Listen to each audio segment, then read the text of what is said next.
When out foraging for wild mushrooms, sometimes we can't see the wood from the trees. Or should I say, the shrooms from the leaves.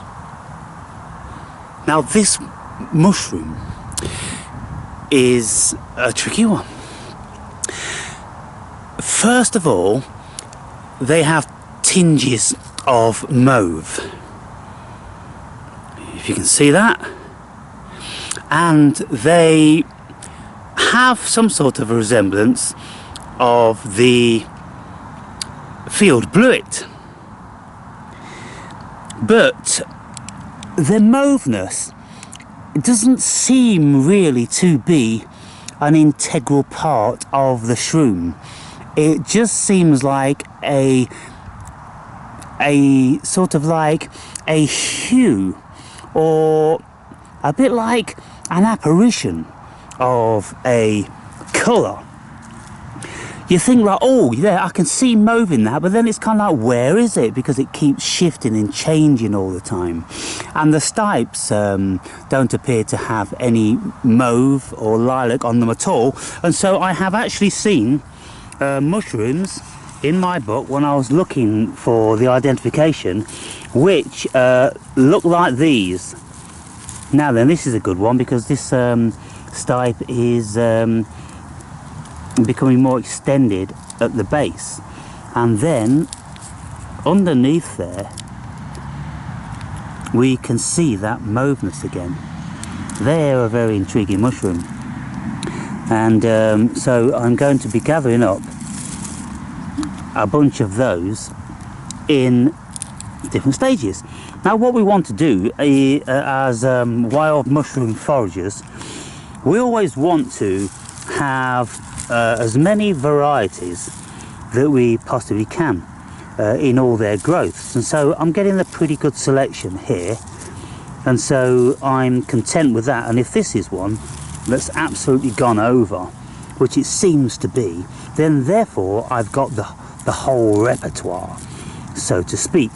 And so I'm going to bag those up, and when we look around here, it takes a while for our eyes to adjust, because you wouldn't think there's anything around here, but then you see like, oh hang on a minute, no, you see we have to look in multi-dimensions, because if we look kind of like in a two-dimensional thing, then everything fades away into the sublime colours. But then when you look for the protrusions, then you see different things. And you see, look at this one, I mean, it's just, and that one there, completely disguised.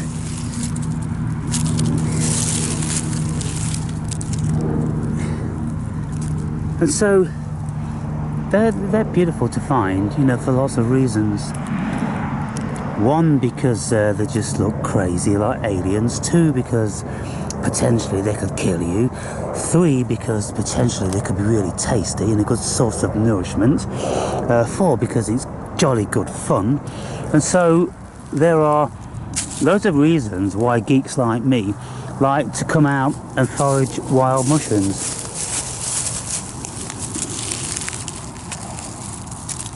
And it's astounding, the colour coordination that they've got going on. Isn't it just? Yes. And the beautiful thing about foraging foods is that you learn where you found things before. You become very fox-like, because you remember all these places where you found food, and you keep checking them. Sometimes they can come earlier, sometimes they can come later, sometimes they don't come at all, sometimes something else comes in place of them. So I remembered a couple of years ago I found something which was kind of like this. It could have been this, but I wasn't that into foraging mushrooms then. I would have an awareness that they were there, but I wouldn't be inspecting them. And so I don't know whether they're the same.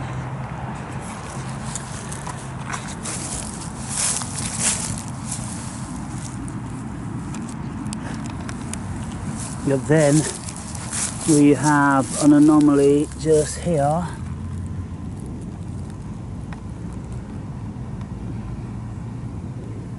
Whatever that little dude is. Another couple of them just down here.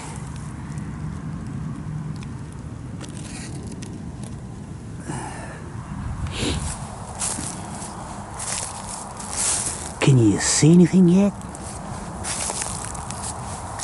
Can you spot anything?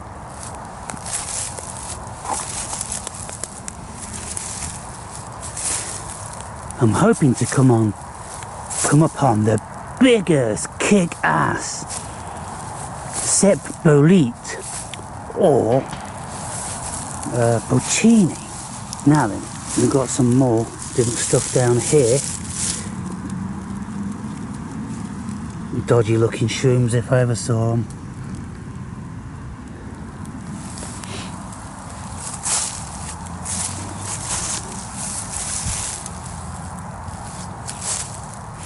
You see, look, we can't keep finding them.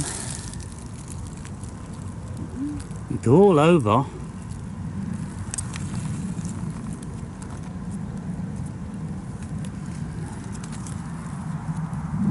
And it's kind of like, the more you keep looking, the more your eyes become accustomed.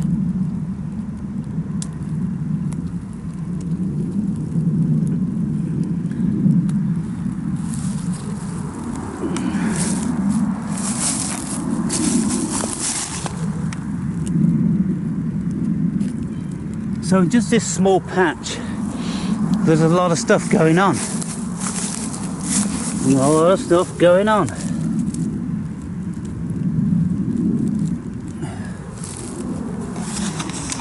So I came out today primarily looking for bluets.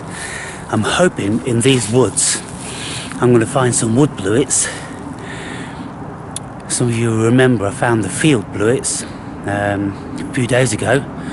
So I'm going to eat pizza tonight, and I thought, what shall I have it with? I thought, I'll get some coleslaw, and then I thought, oh wow, a nice batch of wood bluets.